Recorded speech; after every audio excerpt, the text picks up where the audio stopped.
ಚಾಮರಾಜನಗರದ ಯಳಂದೂರು ತಾಲೂಕಿನ ಯರಿಯೂರು ಗ್ರಾಮದಲ್ಲಿ ಡಾಕ್ಟರ್ ಭೀಮರಾವ್ ಹೆಬ್ಬಾಗಿಲು ವಿವಾದ ಉಂಟಾಗಿದೆ. ಪೊಲೀಸರ ವಿರೋಧದ ಮಧ್ಯೆಯೇ ಗ್ರಾಮಸ್ಥರು ಹೆಬ್ಬಾಗಿಲು ಅನಾವರಣ ಮಾಡಿದ್ದಾರೆ. ಮುಖ್ಯ ರಸ್ತೆಯಲ್ಲಿ ಹೆಬ್ಬಾಗಿಲು ಹಾಕಲು ಪಿಡಿಒ ಅನುಮತಿ ನೀಡಿದ್ರು. ಆದರೆ ದೂರೊಂದರ ಮೇರೆಗೆ ಪಿಡಿಒ ಅನುಮತಿಯನ್ನ ತಹಶೀಲ್ದಾರ್ ರದ್ದುಪಡಿಸಿದ್ರು. ಸದ್ಯ ತಹಶೀಲ್ದಾರ್ ಕ್ರಮಕ್ಕೆ ಗ್ರಾಮಸ್ಥರು ವಿರೋಧ ವ್ಯಕ್ತಪಡಿಸಿದ್ದು, ಇವತ್ತು ಗ್ರಾಮದ ಮುಖ್ಯ ರಸ್ತೆಯಲ್ಲಿ ಡಾಕ್ಟರ್ ಭೀಮರಾವ್ ಹೆಬ್ಬಾಗಿಲು ಅನಾವರಣ ಮಾಡಿದ್ದಾರೆ. ಈ ವೇಳೆ ತಡೆಯಲು ಬಂದ ಪೊಲೀಸರ ಜೊತೆ ವಾಗ್ವಾದ ಆಗಿದೆ. ಇನ್ನು ಗ್ರಾಮಕ್ಕೆ ಶಾಸಕ ಎಆರ್ ಕೃಷ್ಣಮೂರ್ತಿ ಕೂಡ ಭೇಟಿ ಕೊಟ್ಟಿದ್ದು, ಗ್ರಾಮಸ್ಥರೊಡನೆ ಸಮಾಲೋಚನೆ ನಡೆಸಿ ಶಾಂತಿ ಸುವ್ಯವಸ್ಥೆ ಕಾಪಾಡುವಂತೆ ಮನವಿ ಮಾಡಿಕೊಂಡಿದ್ದಾರೆ.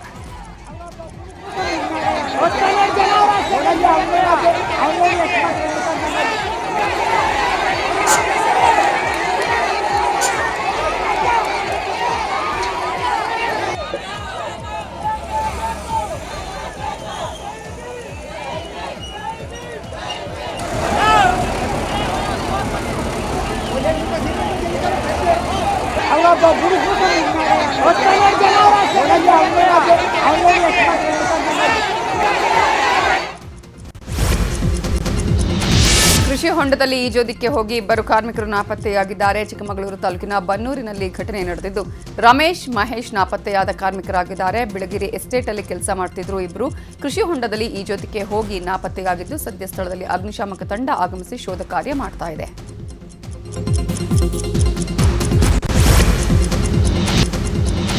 ಬೆಳಗಾವಿ ನಗರದ ದರ್ಬಾರ್ ಗಲ್ಲಿಯಲ್ಲಿ ಫಜಲ್ ದಫೇದಾರ್ ಅನ್ನುವರ ಮೇಲೆ ಅಯಾನ್ ನಾಯಕವಾಡಿ ಅನ್ನುವಾತ ಹ್ಯಾಮರ್ನಿಂದ ಹೊಡೆದು ಕೊಲೆಗೆ ಪ್ರಯತ್ನಿಸಿದ್ದ.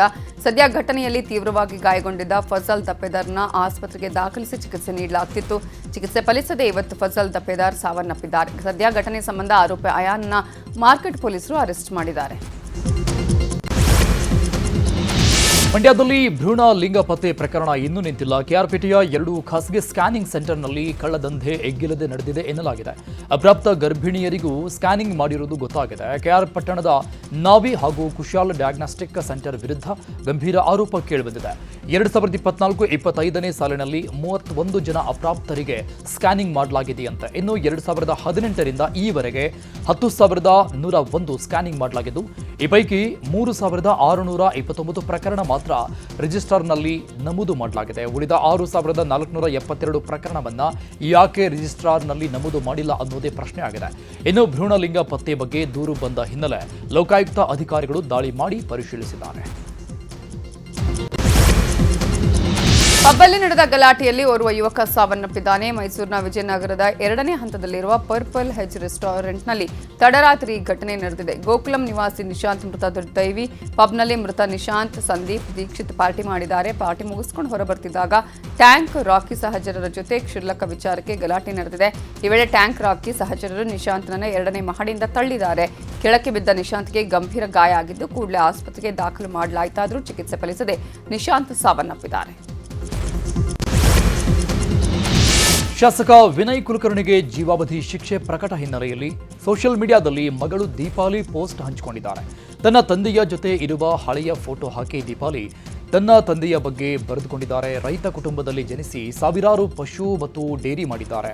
ತನ್ನ ಕೆಲಸಗಳಿಂದಲೇ ಗುರುತಿಸಿಕೊಂಡ ನಾಯಕರಾಗಿದ್ದಾರೆ. ಅವರ ನೈತಿಕತೆ ಮತ್ತು ಸತ್ಯದ ಮೇಲೆ ನಂಬಿಕೆ ಇದೆ. ಮುಂದೆ ನ್ಯಾಯಾಂಗ ಹೋರಾಟ ಮಾಡುತ್ತೇವೆ. ಈಗ ನ್ಯಾಯಾಂಗದ ಪ್ರಕ್ರಿಯೆಗೆ ಗೌರವ ಕೊಡುತ್ತೇವೆ. ನಮಗೆ ದೊರೆತ ಪ್ರೀತಿ ಬೆಂಬಲಕ್ಕೆ ಕೃತಜ್ಞತೆ ಸಲ್ಲಿಸುತ್ತೇವೆ ಅಂತ ಪೋಸ್ಟ್ ಹಾಕಿದ್ದಾರೆ. 2016 ಏಪ್ರಿಲ್ 23ರಂದು ಜಿಲ್ಲಾ ಪಂಚಾಯತ್ ಸಭೆ ನಡೆದಿತ್ತು. ಆ ಸಭೆಯಲ್ಲಿ ಯೋಗೀಶ್ ಗೌಡ ಮತ್ತು ವಿನಯ್ ಕುಲಕರ್ಣಿ ನಡುವೆ ಮಾತಿನ ಚಕಮಕಿ ನಡೆದಿತ್ತು. ಅಂದೇ ಇಬ್ಬರ ನಡುವೆ ವೈಮನಸ್ಸು ಉಂಟಾಗಿ ಹತ್ಯೆಗೆ ಮೂಲ ಪ್ರೇರಣೆ ಆಯ್ತಾ ಎಂಬ ಅನುಮಾನ ಶುರುವಾಗಿದೆ. ಆ ಘಟನೆ ಆದ ಬಳಿಕ ವಿನಯ್ ಕುಲಕರ್ಣಿ ಮತ್ತು ಬಸವರಾಜ್ ಮುತ್ತಿಗೆ ಭೇಟಿಯಾಗಿದ್ದಾರೆ.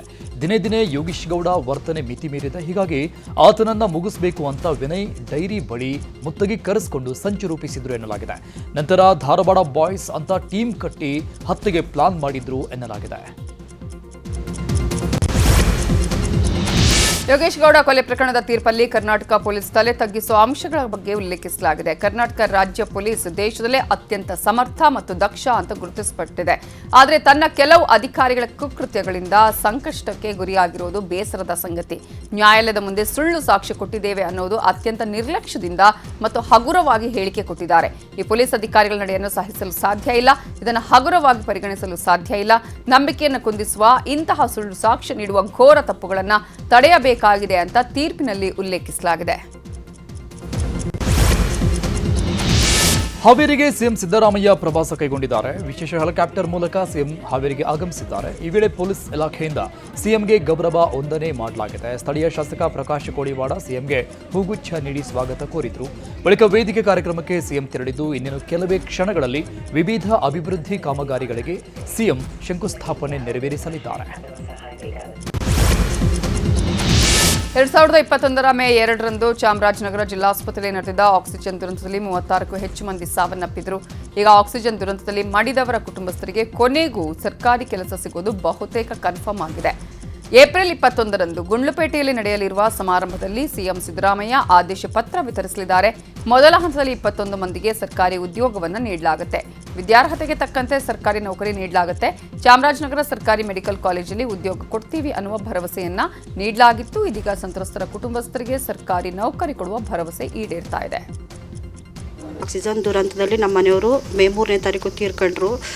ಆವತ್ತಿಂದ ಇವತ್ತುವರೆಗೆ ನಾವು ತುಂಬ ಕಷ್ಟಪಟ್ವಿ. ಜೀವನ ಮಾಡೋದೇ ತುಂಬ ಕಷ್ಟ ಆಯಿತು. ಅಂತ್ಯದಲ್ಲಿ ಮಕ್ಕಳು ಓದಿಸ್ಕೊಂಡು ಹೆಂಗಪ್ಪ ಅನ್ನೋಕ್ಕಾಗ್ಬಿಟ್ಟಿತ್ತು. ಆಮೇಲೆ ಭರತ್ ಜೋಡತ್ರೆಯಲ್ಲಿ ಕಾಂಗ್ರೆಸ್ ಅವರೇ ದುಡಿತಾ ಇದ್ರು ಸರ್. ಅವರೇ ದುಡಿದು ನಮ್ಮನ್ನೆಲ್ಲೂ ಕಳಿಸ್ತವ್ರಲ್ಲ, ಎಲ್ಲನೂ ಅವರೇ ಮಾಡ್ಕೊಂಡು ಹೋಗ್ತಾಯಿದ್ರು. ಸಡನ್ನಾಗಿ ಈ ಥರ ಆಗ್ಬಿಟ್ಟು ನಮ್ಮ ಸಂಸಾರ ಏನೋ ಒಂಥರ ಭಾಳ ಕಷ್ಟಕ್ಕೆ ಸಿಲುಕ್ಬಿಟ್ಟಿತ್ತು ಸರ್. ಇವಾಗ ಸರ್ಕಾರ ಕೆಲಸ ಕೊಟ್ಟು ನಮಗೆ ಒಂದು ಸ್ವಲ್ಪ ಭರವಸೆ ಕೊಟ್ಟಿದ್ರು. ಭರವಸೆ ಈಡೇರ್ತು ಸರ್. ಸರ್ಕಾರಿ ಕೆಲಸ ಭರವಸೆ ಡಿ.ಕೆ. ಶಿವಕುಮಾರ್, ರಾಹುಲ್ ಗಾಂಧಿ ಅವರು ಮತ್ತು ಸಿದ್ದರಾಮಯ್ಯ ಅವರು ಭರವಸೆ ಕೊಟ್ಟಿದ್ರು ಸರ್. ಇವಾಗ ನಮಗೆ ನೆರವೇರಿಸ್ಕೊಟ್ರು ಸರ್. ಅದನ್ನು ಕೆಲಸ ಕೊಟ್ಟರು ಸರ್. ಮಹಿಳಾ ಮೀಸಲಾತಿ ಬಿಲ್ಗೆ ಸೋಲು ವಿಚಾರದ ಬಗ್ಗೆ ಹುಬ್ಬಳ್ಳಿಯಲ್ಲಿ ಮಾತನಾಡಿದ ಡಿ.ಕೆ. ಶಿವಕುಮಾರ್, ಮಹಿಳಾ ಮೀಸಲಾತಿ ಮುಂದಿಟ್ಟುಕೊಂಡು ದಕ್ಷಿಣ ಭಾರತದ ಸೀಟ್ ಕಡಿಮೆ ಮಾಡೋ ಹುನ್ನಾರ. ಆದರೆ ಕೇಂದ್ರ ಸರ್ಕಾರದ ಪ್ರಯತ್ನಕ್ಕೆ ಸೋಲಾಗಿದೆ. ಇದು ಆರಂಭ ಮಾತ್ರ ಅಷ್ಟೇ. ಈ ಹಿಂದೆಯೇ ಮಹಿಳಾ ಮೀಸಲಾತಿ ಬಿಲ್ ಪಾಸ್ ಆಗಿದೆ. ಅದರ ಪ್ರಕಾರ ಸೀಟು ಹಂಚಿಕೆಗೆ ಯಾರದೂ ತಕರಾರಿಲ್ಲ. ಆದರೆ ಅದನ್ನ ಅಡ್ಡ ಇಟ್ಕೊಂಡು ದಕ್ಷಿಣ ಭಾರತಕ್ಕೆ ಅನ್ಯಾಯ ಮಾಡಲು ಕೇಂದ್ರ ಮುಂದಾಗಿದೆ. ಆದರೆ ಈ ಬಗ್ಗೆ ಒಬ್ಬನೇ ಒಬ್ಬ ಬಿಜೆಪಿಯವರು ಮಾತಾಡ್ತಾ ಇಲ್ಲ ಅಂತ ಆಕ್ರೋಶ ವ್ಯಕ್ತಪಡಿಸಿದ್ದಾರೆ. ಏನು ಮಾಡ್ತಾರೆ ಅವರು? ರಾಜಕೀಯ ಡಿಮಾನಿಟೈಸೇಷನ್, ನಮ್ಮ ದಕ್ಷಿಣ ಭಾರತದ ಸೀಟ್ಗಳನ್ನ ಕಡಿಮೆ ಮಾಡಿಸ್ಲಿಕ್ಕೆ ನಡೆಸಿದಂಥ ಒಂದು ದೊಡ್ಡ ಷಡ್ಯಂತ್ರ. ನಮ್ಮ ಸೀಟ್ ಕಡಿಮೆ ಮಾಡಲಿಕ್ಕೆ UPA ಬಂದ ಮೇಲೆ UPA ಎಲ್ಲ ಇಂಡಿಯಾ ಬ್ಲಾಕ್ ಎಲ್ಲ ಒಂದಾಗಿ ಇವತ್ತು ಅವ್ರನ್ನ ಡಿಫೀಟ್ ಮಾಡಿದ್ದೀವಿ. ಇದು ಪ್ರಾರಂಭ. It is the beginning of the NDA ಗೌರ್ಮೆಂಟ್ಗೆ ಒಂದು ದೊಡ್ಡ ಉತ್ತರ ಬಂದಿದೆ. ಇದು ಮುಂದಕ್ಕೆ ನಾವೆಲ್ಲ ಸಪೋರ್ಟ್ ಮಾಡಿದ್ವಲ್ಲ ಬಿಲ್ಗೆ, ಆ ಪ್ರಕಾರ ತಗೊಂಡು ಬರಲಿ. ಇದೇನು ಸ್ಪೆಷಲ್ ಆಗಿ. ನಾರಿ ಶಕ್ತಿ ಮಸೂದೆ ಸೋಲಾದ ಹಿನ್ನೆಲೆ NTA ಇಂಡಿ ಕೂಟದ ಮಧ್ಯೆ ಜಟಾಪಟಿ ಜೋರಾಗಿದೆ. ವಿಪಕ್ಷಗಳ ವಿರುದ್ಧ ಪ್ರಧಾನಿ ನರೇಂದ್ರ ಮೋದಿ ನಿನ್ನೆ ಕೂಡ ವಾಗ್ದಾಳಿ ಮಾಡಿದರು. ಸದ್ಯ ಮೋದಿ ಹೇಳಿಕೆಯನ್ನು ಖಂಡಿಸಿ ಇವತ್ತು ಕಾಂಗ್ರೆಸ್ ಪ್ರತಿಭಟನೆ ಮಾಡಿದೆ. ದೆಹಲಿಯಲ್ಲಿ ಕಾಂಗ್ರೆಸ್ ನಾಯಕಿ ಅಲ್ಕಾ ಲಂಬಾ ನೇತೃತ್ವದಲ್ಲಿ ಪ್ರತಿಭಟನೆ ಮಾಡಲಾಗಿದ್ದು, ಪ್ರಧಾನಿ ಮೋದಿ ವಿನಾಕಾರಣ ವಿಪಕ್ಷಗಳನ್ನು ಟೀಕಿಸಿದ್ದಾರೆ. ಕಾಂಗ್ರೆಸ್ ಪಾಪದ ಕೆಲಸ ಮಾಡ್ತಿದೆ ಅನ್ನುವ ಹೇಳಿಕೆ ಕೊಟ್ಟಿದ್ದಾರೆ ಅಂತ ಪ್ರತಿಭಟನಾಕಾರರು ಆಕ್ರೋಶವನ್ನ ವ್ಯಕ್ತಪಡಿಸಿದ್ದಾರೆ. ಅಲ್ಲದೆ ಪ್ರಧಾನಿ ಮೋದಿ ಪ್ರತಿಕೃತಿ ದಹಿಸಿ ಮೋದಿ ಹೇಳಿಕೆಗೆ ಖಂಡನೆ ವ್ಯಕ್ತಪಡಿಸಿದ್ದಾರೆ. ಮಹಿಳಾ ಮೀಸಲಾತಿ ಬಿಲ್ಗೆ ಲೋಕಸಭೆಯಲ್ಲಿ ಸೋಲು ಹಿನ್ನೆಲೆ ಕಾಂಗ್ರೆಸ್ ಪಕ್ಷದ ವಿರುದ್ಧ ಕೋಲಾರದಲ್ಲಿ ಪ್ರತಿಭಟನೆ ನಡೆಯಿತು. NDA ಕೂಟದ ವತಿಯಿಂದ ಕೋಲಾರದ ಬಸ್ ನಿಲ್ದಾಣದ ವೃತ್ತದಲ್ಲಿ ಪ್ರತಿಭಟನೆ ಮಾಡಲಾಯಿತು. ರಸ್ತೆ ತಡೆ ನಡೆಸಿದ ಬಿಜೆಪಿ ಜೆಡಿಎಸ್ ಕಾರ್ಯಕರ್ತರು ಸರ್ಕಾರದ ವಿರುದ್ಧ ಕಿಡಿಕಾರಿದ್ರು. ಕಾಂಗ್ರೆಸ್ ಪಕ್ಷ ಮಹಿಳಾ ವಿರೋಧಿ ಅಂತ ಘೋಷಣೆ ಕೂಗಿ ಆಕ್ರೋಶ ವ್ಯಕ್ತಪಡಿಸಿದರು. ಇನ್ನು ರಸ್ತೆ ತಡೆ ಮಾಡಿದ್ದಕ್ಕೆ ಪೊಲೀಸರು ಹಾಗೂ ಪ್ರತಿಭಟನಾಕಾರರ ನಡುವೆ ವಾಗ್ವಾದವಾಯಿತು. ಪ್ರತಿಭಟನೆಯಲ್ಲಿ ಜೆಡಿಎಸ್ ಶಾಸಕ ವೆಂಕಟ ಶಿವಾರೆಡ್ಡಿ, ಜೆಡಿಎಸ್ ಮಹಿಳಾ ಜಿಲ್ಲಾಧ್ಯಕ್ಷೆ ಗಾಯತ್ರಿ ಮುತ್ತಪ್ಪ ಹಾಗೂ ಹಲವು ನಾಯಕರು ಭಾಗಿಯಾಗಿದ್ದರು.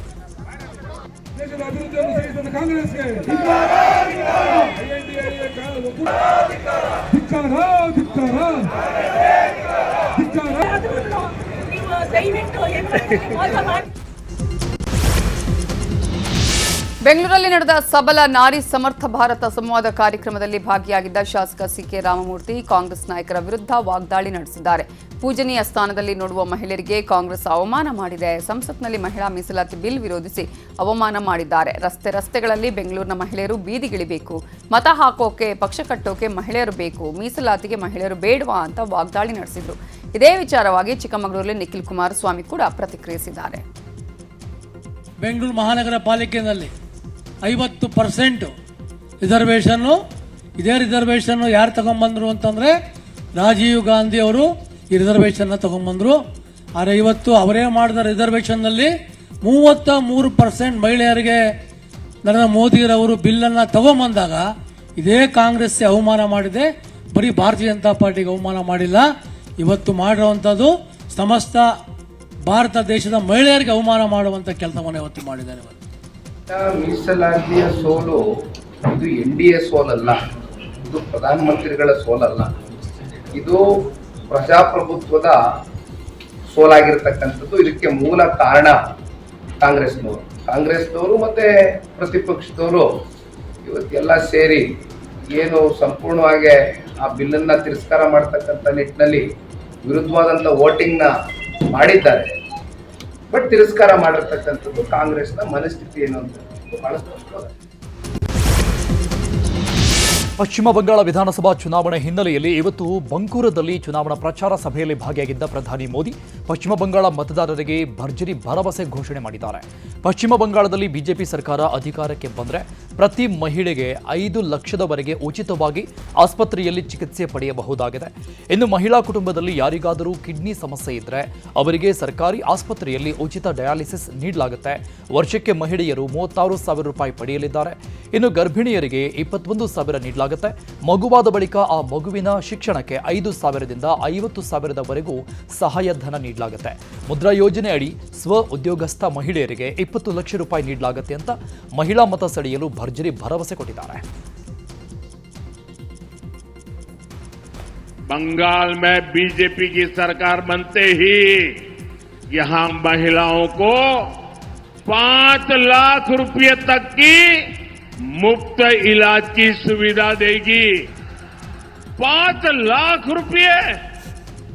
अगर किसी महिला के घर में किसी को किडनी से जुड़ी बीमारी हुई है तो उसे सरकारी अस्पतालों में मुफ्त डायलिसिस की सुविधा भी मिलेगी. 1 रुपया. ತಮಿಳುನಾಡು ವಿಧಾನಸಭಾ ಚುನಾವಣೆ ಹಿನ್ನೆಲೆ ಕೇಂದ್ರ ಗೃಹ ಸಚಿವ ಅಮಿತ್ ಶಾ ಭರ್ಜರಿ ಕ್ಯಾಂಪೇನ್ ಮಾಡುತ್ತಿದ್ದಾರೆ. ಮೋಡಕ್ಕುರಿಚಿ ಕ್ಷೇತ್ರದಲ್ಲಿ ಬಿಜೆಪಿ ಅಭ್ಯರ್ಥಿ ಕೀರ್ತಿಕಾ ಶಿವಕುಮಾರ್ ಪರ ಬೃಹತ್ ರ್ಯಾಲಿ ನಡೆಸಿದ್ದಾರೆ. ರ್ಯಾಲಿಯಲ್ಲಿ ಸಾವಿರಾರು ಜನ ಬಿಜೆಪಿ ಕಾರ್ಯಕರ್ತರು ಭಾಗಿಯಾಗಿದ್ದು ಬಿಜೆಪಿ ಅಭ್ಯರ್ಥಿಗೆ ಮತ ಹಾಕುವಂತೆ ಅಮಿತ್ ಶಾ ಮತದಾರರಲ್ಲಿ ಮನವಿ ಮಾಡಿಕೊಂಡಿದ್ದಾರೆ.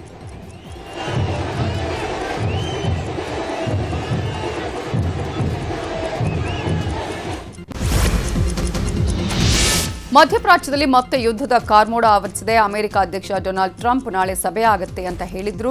ಆದರೆ ಈವರೆಗೂ 2ನೇ ಸುತ್ತಿನ ಮಾತುಕತೆಗೆ ಯಾವುದೇ ದಿನಾಂಕ ನಿಗದಿಯಾಗಿಲ್ಲ. ಸದ್ಯ ಅಮೆರಿಕ ಇರಾನ್ ಕದನ ವಿರಾಮಕ್ಕೆ 3 ದಿನ ಮಾತ್ರ ಬಾಕಿ ಇದೆ. ಏಪ್ರಿಲ್ 22ಕ್ಕೆ 15 ದಿನಗಳ ಕದನ ವಿರಾಮ ಅಂತ್ಯ ಆಗಲಿದ್ದು ಕದನ ವಿರಾಮ ಮುಗಿದರೆ ಮತ್ತೆ ಯುದ್ಧ ಆರಂಭ ಆಗೋ ಭೀತಿ ಇದೆ. ಈಗಾಗಲೇ ಹರ್ಮುಜ್ ಜಲಸಂಧಿ ಬಳಿ ಉದ್ವಿಗ್ನ ಸ್ಥಿತಿ ಇದೆ. ಇರಾನ್ನ ನೌಕಾ ಬಂದರುಗಳಿಗೆ ಅಮೆರಿಕ ದಿಗ್ಬಂಧನ ಹಾಕಿದೆ. ಇರಾನ್ ಕೂಡ ನಮ್ಮನ್ನ ಬ್ಲಾಕ್ ಮಾಡಬೇಡಿ ಅಂತ ಧಮಕಿ ಹಾಕ್ತಿದೆ. ಇನ್ನು ಹರ್ಮುಜ್ ಜಲಸಂಧಿಯಲ್ಲಿ ಉದ್ವಿಗ್ನ ಸ್ಥಿತಿ ಉಂಟಾಗಿದೆ. ಜಲಸಂಧಿ ದಾಟಲು ಬಂದ ಹಡಗುಗಳ ಮೇಲೆ ದಾಳಿ ಮಾಡಲಾಗ್ತಾ ಇದೆ. ಭಾರತದ ಧ್ವಜವಿರುವ 2 ಹಡಗುಗಳ ಮೇಲೂ ಇರಾನ್ ದಾಳಿ ನಡೆಸಿದೆ. ಪರಿಸ್ಥಿತಿ ಹೀಗೆ ಮುಂದುವರೆದರೆ ಭಾರತದಲ್ಲಿ ತೈಲ ಹಾಗೂ ಗ್ಯಾಸ್ ಸಮಸ್ಯೆ ಮತ್ತಷ್ಟು ಹೆಚ್ಚಾಗುವ ಸಾಧ್ಯತೆ ಇದೆ. ಸಿಲಿಂಡರ್ ಗ್ಯಾಸ್ಗಾಗಿ ಜನ ಗ್ಯಾಸ್ ಏಜೆನ್ಸಿ ಮುಂದೆ ಸಾಲುಗಟ್ಟಿ ನಿಂತಿರೋ ಘಟನೆ ರಾಯಚೂರಿನ ಸಿಂಧನೂರು ತಾಲೂಕಿನ ಸಾಲಗುಂದ ಗ್ರಾಮದಲ್ಲಿ ನಡೆದಿದೆ. ಗ್ರಾಮದಲ್ಲಿ 2,500 ಜನ ವಾಸ ಮಾಡ್ತಾರೆ. ಕಳೆದ 2 ವಾರದಿಂದ ಗ್ರಾಮದಲ್ಲಿ ಸಿಲಿಂಡರ್ ಸಮಸ್ಯೆ ಆಗ್ತಿದೆ. ಗ್ರಾಮಕ್ಕೆ 2-3 ವಾಹನ ಬರ್ತಿತ್ತು, ಆದರೆ ಈಗ ಒಂದೇ ವಾಹನ ಬರ್ತಿದೆ ಅಂತ ಸ್ಥಳೀಯರು ಆಕ್ರೋಶ ವ್ಯಕ್ತಪಡಿಸಿದ್ದಾರೆ. ಬೆಳಗಿನಿಂದ ಸಿಲಿಂಡರ್ಗಾಗಿ ಕಾದು ಕೂತರೂ ಸಿಲಿಂಡರ್ ಸಿಗ್ತಿಲ್ಲ ಅಂತ ಅಳಲು ತೋಡ್ಕೊಂಡಿದ್ದಾರೆ. ಮಧ್ಯಪ್ರಾಚ್ಯ ಯುದ್ಧದ ಬಿಕ್ಕಟ್ಟಿನಿಂದಾಗಿ ಗ್ಯಾಸ್ ಸಿಗದೆ ಜನ ಪರದಾಡುವ ಸ್ಥಿತಿ ಬಂದಿದೆ. ಬೆಂಗಳೂರಿನ ಬನಶಂಕರಿ ಸೆಕೆಂಡ್ ಸ್ಟೇಜಲ್ಲಿ ಇರೋ ಸೂಪರ್ ಗ್ಯಾಸ್ ಬಂಕ್ನಲ್ಲಿ ನೋ ಸ್ಟಾಕ್ ಬೋರ್ಡ್ ಅಳವಡಿಕೆ ಮಾಡಲಾಗಿದೆ. ಗ್ಯಾಸ್ ಹಾಕಿಸಿಕೊಳ್ಳೋದಕ್ಕೆ ಬಂದ ಚಾಲಕರು ಗ್ಯಾಸ್ ಸಿಗದೆ ಪರದಾಡ್ತಿದ್ದಾರೆ. ದುಡಿದು ಮೆಡಿಸಿನ್ ತೆಗೆದುಕೊಳ್ತಿದ್ವಿ, ಈಗ ದುಡಿಯೋಕ್ಕೂ ಆಗ್ತಿಲ್ಲ, ಮೆಡಿಸಿನ್ಗೂ ದುಡ್ಡಿಲ್ಲ, ನಾಳೆ ಬನ್ನಿ ನಾಡಿದ್ದು ಬನ್ನಿ ಅಂತ ಬಂಕ್ಗಳಲ್ಲಿ ಹೇಳ್ತಾರೆ. ತಳ್ಕೊಂಡು ಆಟೋ ತಗೊಂಡು ಬಂದರೆ ಆದರೆ ಇಲ್ಲಿ ನೋಡಿದ್ರೆ LPG ಖಾಲಿ ಅಂತಾರೆ ಅಂತ ಚಾಲಕರು ನ್ಯೂಸ್ 18 ಮುಂದೆ ಅಳಲು ತೋಡ್ಕೊಂಡಿದ್ದಾರೆ. ಮೇಡಮ್, ಈಗ ಸ್ಟಾಕ್ ಖಾಲಿ ಆಗಿದೆ ಅಂತ ಬೋರ್ಡ್ ಹಾಕಿದ್ದಾರೆ. ಎಲ್ಲ ಕಡೆ ಹುಡುಕಿದ್ರು ಎಲ್ಲೂ ಗ್ಯಾಸ್ ಸ್ವಲ್ಪ ಹಾಕ್ತಾರೆ, ಅರ್ಧಕ್ಕೆ ಸ್ಟಾಪ್ ಮಾಡಿಬಿಡ್ತಾರೆ. ಗ್ಯಾಸ್ ಎಲ್ಲೂ ಸಿಗ್ತಾ ಇಲ್ಲ. ಆಟೋ ಜೀವನ ಮಾಡೋದೇ ಭಾರಿ ಕಷ್ಟ ಆಗಿದೆ. ಎಲ್ಲ ಬಂಕ್ನ ಹುಡುಕ್ತಾ ಇದ್ದೀವಿ. ನಮಗೆ ಜೀವನ ಮಾಡೋಕ್ಕೆ ತುಂಬ ಕಷ್ಟ ಆಗಿದೆ. ಕಸ್ಟಮರ್ನ ಪ್ಯಾಸೆಂಜರ್ನ 10 ರೂಪಾಯಿ ಎಕ್ಸ್ಟ್ರಾ ಕೊಡಿ ಅಂದರೆ ಯಾರೂ ಕೊಡಲ್ಲ. ಅವರು ಬೇಜಾರು ಮಾಡ್ಕೊತಾರೆ. ಅದಕ್ಕೋಸ್ಕರ ನಮಗೂ ಬೇಜಾರಾಗಿ ಇವತ್ತು ರಜೆ ಮಾಡಿ ಊರ ಕಡೆ ಹೋಗೋಣ ಅಂದ್ಕೊಂಡಿದ್ದೀವಿ. ಇನ್ನೇನು ಮಾಡೋಕ್ಕಾಗ್ತಾಯಿಲ್ಲ ನಮ್ಮ ಕೈಯಲ್ಲಿ. ಈಗ ಆಟೋ ಸಿಗದಲ್ಲೇ ತುಂಬ ತೊಂದರೆ ಆಗಿದೆ. ನನಗೆ ಮಾತ್ರೆ ತಗೊಳ್ಳೋದು ಕಷ್ಟ ಇದೆ. ನಾನು ದುಡ್ಕೊಂಡು ನಾನು ಮಾತ್ರೆಗಳು ತಗೊಂತಿದ್ದೆ, ಮನೆಗೆ ಸ್ವಲ್ಪ ತಗೊಂಡು ಹೋಗ್ತಿದ್ದೆ. ಅದಕ್ಕೂ ಬಹಳ ಕಷ್ಟ ಆಗ್ಬಿಟ್ಟಿದೆ. ಸಿಎಂ ಸಿದ್ದರಾಮಯ್ಯ ಅವರನ್ನ ಸಿಎಂ ಸರ್ಕಾರಿ ನಿವಾಸ ಕಾವೇರಿಯಲ್ಲಿ ಸಚಿವ ಸತೀಶ್ ಜಾರಕಿಹೊಳಿ ಭೇಟಿಯಾಗಿದ್ದಾರೆ. ಭೇಟಿ ವೇಳೆ ಮುಸ್ಲಿಂ ನಾಯಕರ ಮೇಲಿನ ಕ್ರಮಕ್ಕೆ ಸಚಿವ ಸತೀಶ್ ಜಾರಕಿಹೊಳಿ ಆಕ್ಷೇಪ ವ್ಯಕ್ತಪಡಿಸಿದ್ದಾರೆ. ಈ ಬಗ್ಗೆ ಡಿಕೆಶಿಯನ್ನು ಭೇಟಿಯಾಗಿ ಮಾತುಕತೆ ನಡೆಸಿದ ಸತೀಶ್ ಜಾರಕಿಹೊಳಿ ಈಗ ಸಿಎಂ ಅವರನ್ನು ಕೂಡ ಭೇಟಿಯಾಗಿ ಇದೇ ವಿಚಾರವಾಗಿ ಚರ್ಚೆ ಮಾಡಿದ್ದಾರೆ. ಇನ್ನು ಭೇಟಿ ಬಳಿಕ ಮಾಧ್ಯಮಗಳಿಗೆ ಮಾತನಾಡಿದ ಸತೀಶ್ ಜಾರಕಿಹೊಳಿ, ನಮ್ಮ ಜಿಲ್ಲೆಯ ಅಭಿವೃದ್ಧಿ ವಿಚಾರಕ್ಕೆ ಭೇಟಿಯಾಗಿದೆ. ಇದರಲ್ಲಿ ಏನು ವಿಶೇಷ ಇಲ್ಲ. ನಿನ್ನೆ ಡಿಕೆಶಿ ಭೇಟಿಯಾಗಿ ಜಬ್ಬಾರ್ ವಿಚಾರವಾಗಿ ಚರ್ಚೆ ಮಾಡಿದ್ದೆ ಅಂತ ಹೇಳಿದರು. ಅಹಿಂದ ನಾಯಕರ ಟಾರ್ಗೆಟ್ ಅನ್ನೋ ರಾಜಣ್ಣ ಹೇಳಿಕೆಗೆ ಬೆಂಗಳೂರಲ್ಲಿ ಪ್ರತಿಕ್ರಿಯಿಸಿರುವ ಸಚಿವ ಸತೀಶ್ ಜಾರಕಿಹೊಳಿ, ರಾಜಣ್ಣ ಎಲ್ಲರನ್ನೂ ಪ್ರಶ್ನೆ ಮಾಡಿದ್ದಾರೆ. ಅವರಿಗೆ ತಿಳಿದ ವಿಚಾರ ನೇರವಾಗಿ ಹೇಳ್ತಾರೆ. ಸದನದಲ್ಲಿಯೂ ಸಿಎಂ ಅಸಹಾಯಕ ಆಗಿದ್ದಾರೆ ಅಂತ ಹೇಳಿದ್ರು. ರಾಜಣ್ಣ ಹಿರಿಯರಿದ್ದಾರೆ, ಅವರು ನೇರವಾಗಿ ಹೇಳಿಕೆ ಕೊಡ್ತಾರೆ. ಒಂದೊಂದು ಬಾರಿ ಅನಿವಾರ್ಯವಾಗಿ ಅಸಹಾಯಕ ಆಗಬೇಕಾಗತ್ತೆ. ಅದರ ಬಗ್ಗೆ ಸಿಎಂ ಅವರು ಸ್ಪಷ್ಟನೆ ಕೊಡಬೇಕು ಅಂತ ಹೇಳಿದರು. ಜಮೀರ್ ಅಹಮದ್ ಮರಳಿ ಜೆಡಿಎಸ್ಗೆ ಬರ್ತಾರಾ ಅನ್ನೋ ಪ್ರಶ್ನೆಗೆ ಜೆಡಿಎಸ್ ನಾಯಕ ನಿಖಿಲ್ ಕುಮಾರಸ್ವಾಮಿ ತಿರುಗೇಟು ಕೊಟ್ಟಿದ್ದಾರೆ. ಚಿಕ್ಕಮಗಳೂರಲ್ಲಿ ಮಾತನಾಡಿದ ಅವರು, ಜಮೀರ್ ಯಾವ ಸಂದರ್ಭದಲ್ಲಿ ಯಾವ ರೀತಿ ಪಕ್ಷವನ್ನ ಬಿಟ್ಟು ಹೋದ್ರು ಅನ್ನೋದು ಗೊತ್ತಿದೆ. ಅವರು ಬಿಟ್ಟು ಹೋಗುವಾಗ ಸಾರ್ವಜನಿಕ ವಲಯದಲ್ಲಿ ಯಾವ ರೀತಿ ಚರ್ಚೆ ಮಾಡಿದ್ದಾರೆ ಎಲ್ಲವನ್ನ ಪರಿಗಣಿಸಿ ಪಕ್ಷದ ವರಿಷ್ಠರು ತೀರ್ಮಾನ ಮಾಡ್ತಾರೆ. ಯಾರನ್ನ ತಗೋಬೇಕು, ಯಾರನ್ನ ದೂರ ಇಡಬೇಕು ಅನ್ನೋದು ಅವರೇ ತೀರ್ಮಾನ ಮಾಡ್ತಾರೆ ಅಂತ ಹೇಳಿದ್ದಾರೆ. ಅವ್ರು ಬಿಟ್ಟು ಹೋಗಬೇಕಾದ್ರೆ ಯಾರು ಬಂದ್ರು, ಈಗ ತಾವ್ ಹೇಳಿದ್ರಿ ಯಾರು ಬಂದ್ರು ಕೂಡ ಅಂತಕ್ಕಂಥದ್ದಕ್ಕೆ ಬಹುಶಃ ನಾವು ಏನು ಆ ಮಟ್ಟಕ್ಕೆ ಇವತ್ತು ಜನಗಳ ಪಕ್ಷ ಏನು ಇಳಿದಿಲ್ಲ. ಕಾರ್ಯಕರ್ತರು ಕಟ್ಟಿರ್ತಕ್ಕಂಥ ಪಕ್ಷ ಈಗಲೂ ನಾನು ಹೇಳ್ತೀನಿ. ಅವ್ರು ಯಾರು ಬಂದ್ರು ಅಂದ್ರೆ ಅವ್ರು ಯಾವ ರೀತಿ ಬಿಟ್ಟು ಹೋದ್ರು ಪಕ್ಷನ, ಯಾವ ಸನ್ನಿವೇಶದಲ್ಲಿ ಬಿಟ್ರು, ಯಾವ ಕಾರಣಕ್ಕೋಸ್ಕರ ಬಿಟ್ರು, ಅವ್ರು ಬಿಟ್ಟು ಹೋಗಬೇಕಾದ್ರೆ ಯಾವ್ಯಾವ ರೀತಿ ಸಾರ್ವಜನಿಕ ವಲಯದಲ್ಲಿ ನಿಂತ್ಕೊಂಡು ನಾನಾ ರೀತಿ ಚರ್ಚೆ ಮಾಡಿದ್ದಾರೆ, ಅದೆಲ್ಲವೂ ಕೂಡ ಪರಿಗಣಿಸಿ ಅಲ್ಲಿಂದ ಪಕ್ಷದ ವರಿಷ್ಠರು ಯಾರಿಗೆ ಕರ್ಕೋಬೇಕು ಅಥವಾ ಯಾರನ್ನ ದೂರ ಇಡಬೇಕು ಅಂತಕ್ಕಂಥದ್ದು ಅವತ್ತು ನಿರ್ಧಾರ. ಬೆಂಗಳೂರು ದಕ್ಷಿಣ ಜಿಲ್ಲೆಯ ಚನ್ನಪಟ್ಟಣದ ಸುಣ್ಣಘಟ್ಟ ಕೆರೆಗೆ 3 ಕಾಡಾನೆಗಳು ಬಂದಿವೆ. ಗ್ರಾಮದ ಶಿವಶಂಕರ್ ಅನ್ನುವರ ತೋಟದಲ್ಲಿ ಆನೆಗಳು ಓಡಾಡಿದ್ದು ಅರಣ್ಯಾಧಿಕಾರಿ ಮಲ್ಲೇಶ್ ಹಾಗೂ ತಂಡ ಆಗಮಿಸಿ ಆನೆಯನ್ನ ಕಾಡಿಗೆ ಓಡಿಸಿದ್ದಾರೆ. ಪಟಾಕಿ ಹೊಡೆದು ಆನೆಗಳನ್ನು ಅಧಿಕಾರಿಗಳು ಕಾಡಿಗಟ್ಟಿದ್ದಾರೆ.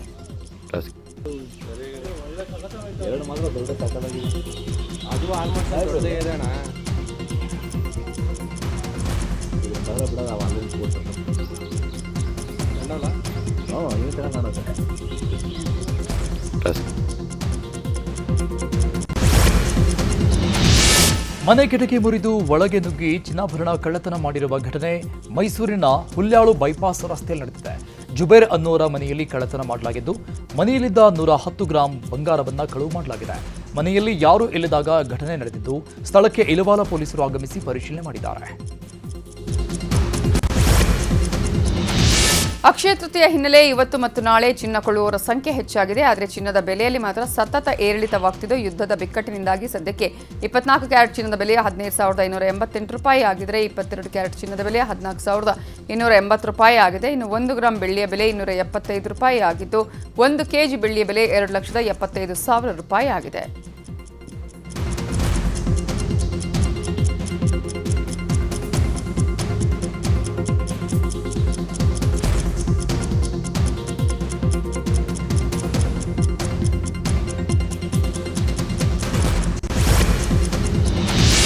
ಅಭಿಮಾನಿಗಳಿಗೆ ದೀಪಿಕಾ ಪಡುಕೋಣೆ ಗುಡ್ ನ್ಯೂಸ್ ಕೊಟ್ಟಿದ್ದಾರೆ. ದೀಪ್ ವೀರ್ ದಂಪತಿ ಈಗ ಮತ್ತೊಂದು ಮಗುವಿನ ನಿರೀಕ್ಷೆಯಲ್ಲಿದ್ದಾರೆ. ಪ್ರೆಗ್ನೆನ್ಸಿ ರೂಮರ್ಸ್ಗೆ ಇದೀಗ ದೀಪಿಕಾ ಬ್ರೇಕ್ ಹಾಕಿದ್ದಾರೆ. ಸಾಮಾಜಿಕ ಜಾಲತಾಣದಲ್ಲಿ ಪೋಸ್ಟ್ ಮಾಡಿರೋ ದೀಪಿಕಾ ಪಡುಕೋಣೆ ತಾನು ತಾಯಿ ಆಗ್ತಾ ಇರೋ ಶುಭ ಸುದ್ದಿಯನ್ನು ಹಂಚಿಕೊಂಡಿದ್ದಾರೆ.